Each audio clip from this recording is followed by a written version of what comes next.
Zimetimia saa 3 saa za Afrika Mashariki. Mahali popote ambapo ulipo, hujambo na karibu katika matangazo haya ya Mwanzo TV, tukikujia kwa njia moja kwa moja kutoka jiji kuu la Nairobi. Mimi naitwa Victor Wanaswa, na kwa moyo mkunjufu na kukaribisha tu andamane kuanzia sasa hadi tamati. Na mgombea wa urais wa muungano wa Azimio Raila Odinga amepinga matokeo yaliyotangazwa na tume ya IEBC hapo jana, ambako naibu rais William Ruto aliweza kutangazwa kuwa aliibuka kidedea na kwamba ndiye rais mteule wa taifa la Kenya. Kinara huyo wa upinzani amezungumza leo hii jijini Nairobi kwa mara ya kwanza tangu matokeo ya uchaguzi wa urais kuweza kuwekwa bayana. Hebu tazama. Good afternoon. We have a statement that we want to issue today following the general elections that were held in our country on the 9th of this month. Today, I want to address my fellow Kenyans and the international community about the 2022 Kenyan elections and the role of the Independent Election and Boundaries Commission, the IEBC, the body mandated by the Constitution and the law to conduct and manage elections. On August 9th, 2022, millions of Kenyans turned out in large numbers in an attempt to choose their leaders at the national, county, and local levels after long and generally peaceful campaigns. But yesterday, August 15th, our budding democracy suffered a major setback. As a result, Kenya faces a grave legal and political crisis as a result of the actions of Mr. Wafula Chebukati, the chairperson of the IEBC. The Constitution and our laws are clear about how the IEBC should conduct its business. There's no more important role for the IEBC than the conduct, transmission, and tallying of the presidential election. We are painfully aware of the past political biases by the IEBC that plunged this country into its darkest chapter. The terrible memories of the aftermath of the 2007 elections are still fresh in our minds. In 2017, the Supreme Court of Kenya nullified the presidential election again because of the misconduct of the IEBC. What we saw yesterday was a travesty and a blatant disregard of the Constitution and the laws of Kenya by Mr. Chebukati and a minority of IEBC commissioners.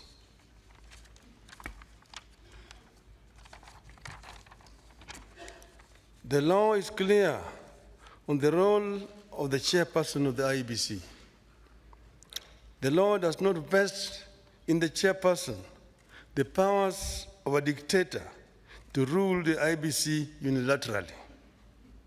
The IEBC is structured as a democratic institution in which decisions must be taken either by consensus or by a vote of the majority. The chairperson and a tiny minority of commissioners have no legal authority to take weighty decisions and proclaim them as the rulings of the IEBC. The law on the IEBC provides that unless a unanimous decision is reached, a decision on any matter before the Commission shall be by a majority of the members present and voting. I want to repeat. Unless a unanimous decision is reached, a decision on any matter before the Commission shall be by a majority of the members present and voting. In addition, the Court of Appeal in the Maina Kiai case ruled, and I quote again, "We reiterate as we conclude that there is no doubt from the architecture of the laws we have considered that the people of Kenya did not intend to vest or concentrate such sweeping and boundless powers in one individual, that is the chairperson of the appellant."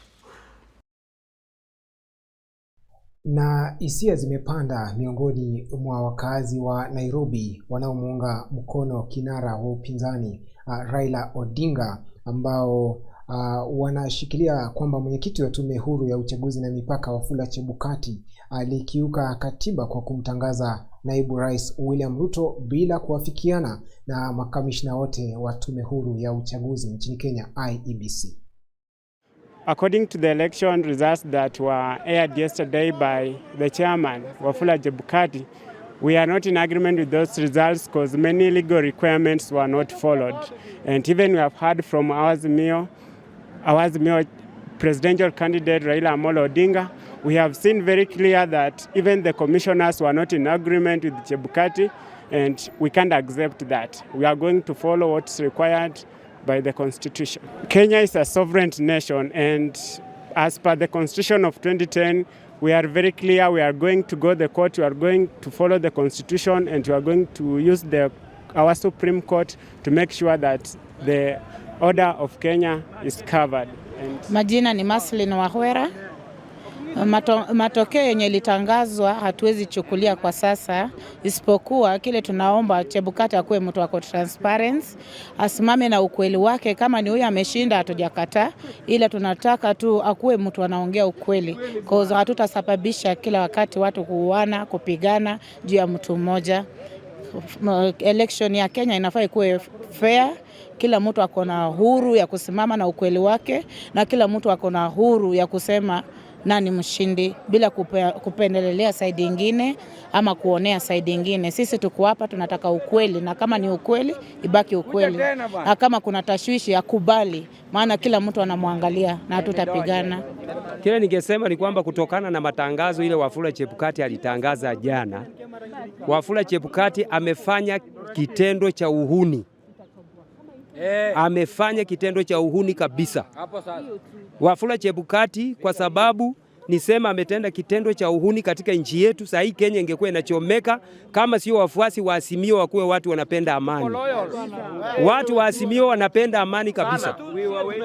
Na yeye alichukua matokeo akatangaza commissioners 4 wamejitenga, na yeye peke yake ndio commissioner. Hata wale wawili walikuwa huko hawakukuwa na yeye.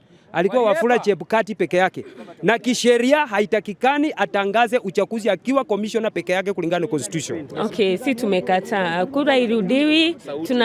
Mimi nimekataa. Kura irudiwi. Tunataka baba apewe press. Katika kaunti ya Bungoma, wenyeji wameweza kusherekea na kukumbatia ushindi wa rais mteule William Ruto, wakimtaja kuwa kiongozi shupavu na kumsihi kwamba na kusema kwamba amedhihirisha kuwa kiongozi shupavu, wakimtaka kuiongoza taifa la Kenya kwa miaka mitano ijayo kwa njia iliyo sawa, na kuweza kushirikiana na viongozi wengine wa kisiasa kuhakikisha kwamba wanaleta mabadiliko nchini Kenya.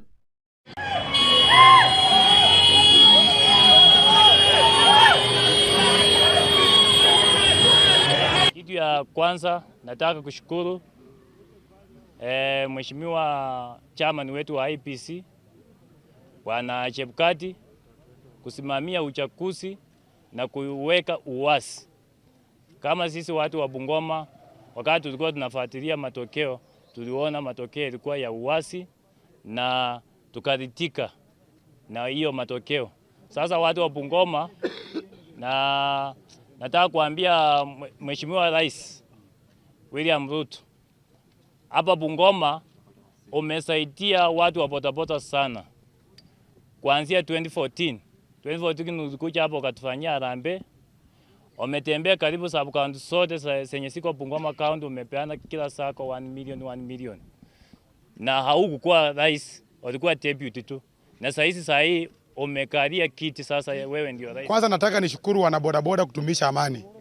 sisi kama watu wa tumbo ya mlembe, sisi ni watu tunapenda amani. Nashukuru kwa wanabodaboda, nyinyi wenyewe mmekuwa watu wa kuchunga kura zenu. Tumeweka amani katika sub-county yetu, katika kaunti yetu ya Bungoma. Amani imekuwa Bungoma, hakuna mahali mmeona furugu. Nataka nishukuru pia media, wamekuwa watu wa msaada sana. Wamemulika kila kona hapa Bungoma County, hakuna mahali machafuka ambayo imekuwa. Bodaboda, si ni kweli? Sisi kama watu wa Bungoma tunataka amani katika nchi yetu ya Kenya, tunadumisha amani wakati huu na hata baada ya uchaguzi. Sisi tutaweka amani katika kaunti yetu ya Bungoma. Nyang'anya kutangaza matangazo, lakini ulisimama na haki na wanyonge wamepata haki yao. Na kuanzia leo mimi nikiwa Jairus Mbii Simbatoti nilisimama kwa gari ya Mheshimiwa William Ruto tukiwa Kandui, ukatuhakikishia kwamba hautaipiwa kura. Kumbe nimeamini wewe ni kiongozi. Bodaboda hoye! Sasa tumejua utateremuka chini, bottom up, tuende juu, turudi chini mpaka tuhakikisha mama mboka na mtu wa bodaboda amehakikisha kuna pesa.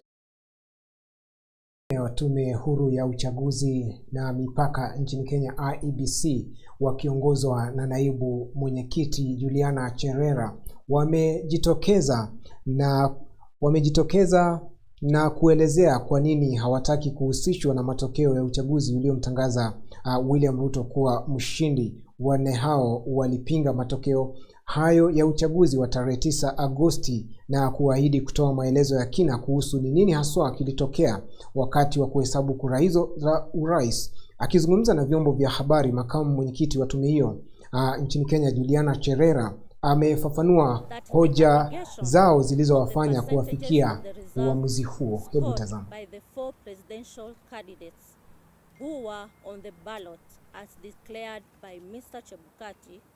Presented to us a mathematical absurdity that defies logic. Take notice that Mr. Chebukati's aggregation was as follows: Raila Odinga 48.85%, William Ruto 50.49%, Waiga Maure 0.27, Wajakoya George 0.44.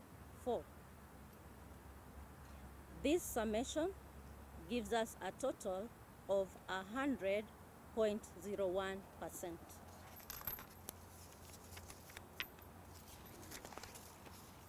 The 0.01% translates to approximately 142,000 votes, which will make a significant difference in the final result.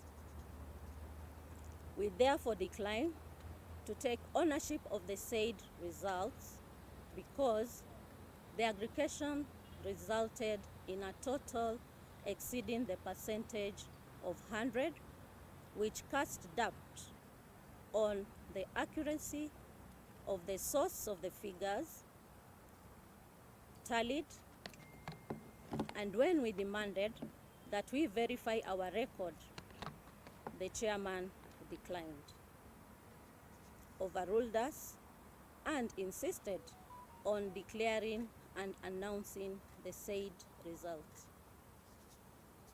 That, number 2, contrary to the Constitution and legislation, the results declared and announced did not indicate the total number of registered voters, the total number of votes cast, or the number of rejected votes, if any. In this regard, the results announced by Mr. Chebukati lacked a critical ingredient, namely the total number of valid votes cast to support the percentages scored by the 4 candidates.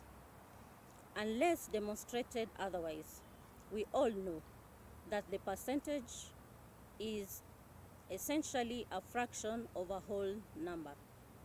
Hence, if, for example, the 7.17 million valid votes cast in favor of the winning candidate as declared and announced by Mr. Chebukati translates to 50.49%, then it was 50.49 of what? Further, take notice that Mr. Chebukati claimed that Raila Odinga attained 25% of votes in 34 counties, while William Ruto attained 25% in 39 counties. The question is, which figures in the 34 and 39 counties respectively constituted the independent variable to warrant the conclusion of 25% in 34 counties and 25% in the 39 counties for Raila and Ruto respectively? In the absence of a credible and verifiable explanation, we concluded that the process that went into generation of Form 34C, which he used to declare results of the presidential election, was opaque and incapable of earning our ownership and confidence. Number 3, guided by the authority of Maina Kiai case, petition number 106 of 2016, as upheld by the Court of Appeal in Civil Appeal number 105 of 2017 and affirmed by the Supreme Court of Kenya, we state categorically that the results of the presidential election held in August 9, 2022, declared and announced by Mr. Wafula Chebukati on August 15, 2022, belonged to himself and do not represent the declaration and announcement by Independent Electoral and Boundaries Commission.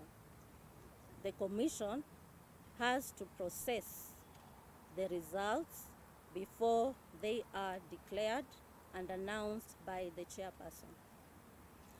For the avoidance of doubt, let me quote the Maina Kiai case. It says, we reiterate as we conclude that there is no doubt from the architect of the law, we have considered that the people of Kenya did not intend to vest or concentrate such sweeping and boundless powers in one individual, the chairperson of the appellant. The emphasis is that the Commission's chairperson has conducted the election as though he is the National Returning Officer, a non-existent role, and his role in declaring results that were not approved by plenary by all 7 commissioners renders the results unconstitutional to the extent that this is his own results as opposed to those of IEBC. In keeping to Article 138(2) of the Constitution, there is no national presidential election in Kenya, but rather the presidential election is held in each constituency. Point number 4, that in contrary to the Constitution and legislation, by the time the chairman declared and announced the final results from certain constituencies had not been announced. This is our statement. We promised you a comprehensive statement, so here we are, and we are going to give it up. Naam, huyo ni naibu mwenyekiti wa tume ya IEBC Juliana Cherera akielezea tu wao wakitoa sababu zao za kuweza kujitenga na matokeo ambayo yaliweza kutangazwa na mwenyekiti wa tume hiyo hapo jana, kuweza kumtaja naibu rais William Ruto kuwa rais mteule wa taifa la Kenya. Na wakati huo kundi ama waangalizi kutoka nchini Kenya kwa jina ILOG wameweza wameweza kusema kwamba matokeo yaliyotangazwa na tume ya IEBC hiyo jana inawiana na matokeo ambayo walipata katika zoezi la kujumuisha matokeo ya uchaguzi huo. Wakizungumza na wanahabari jijini Nairobi leo hii, wamesema kwamba walipokea habari kutoka kwa zaidi ya waangalizi 5,000 waliokuwa katika maeneo bunge 290 nchini Kenya.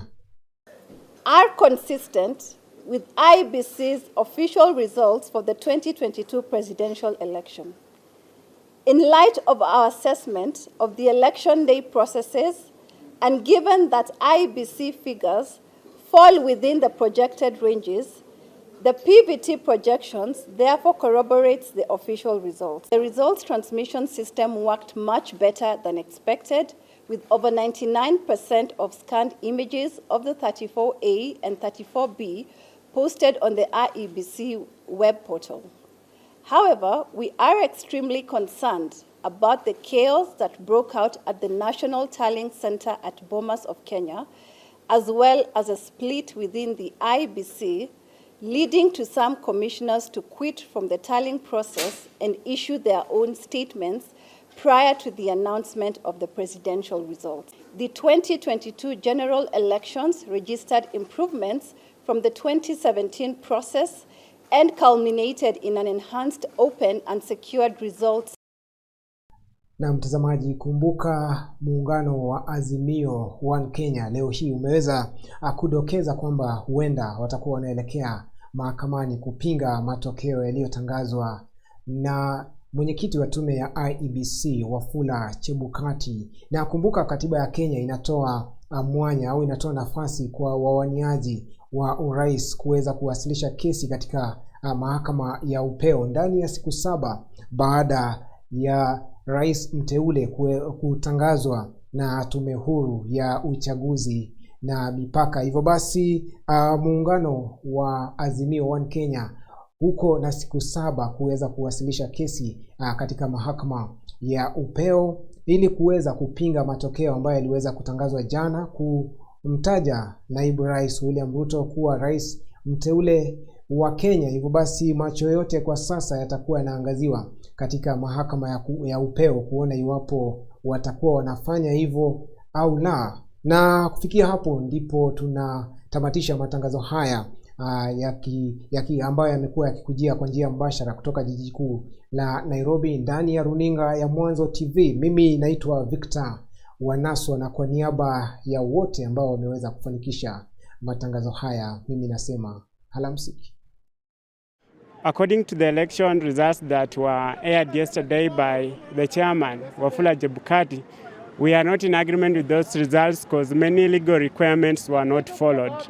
And even we have heard from our Azimio presidential candidate Raila Odinga, we have seen very clear that even the commissioners were not in agreement with Chebukati, and we can't accept that. We are going to follow what's required by the Constitution. Kenya is a sovereign nation, and as per the Constitution of 2010, we are very clear we are going to go to the court, we are going to follow the Constitution, and we are going to use our Supreme Court to make sure that the order of Kenya is covered.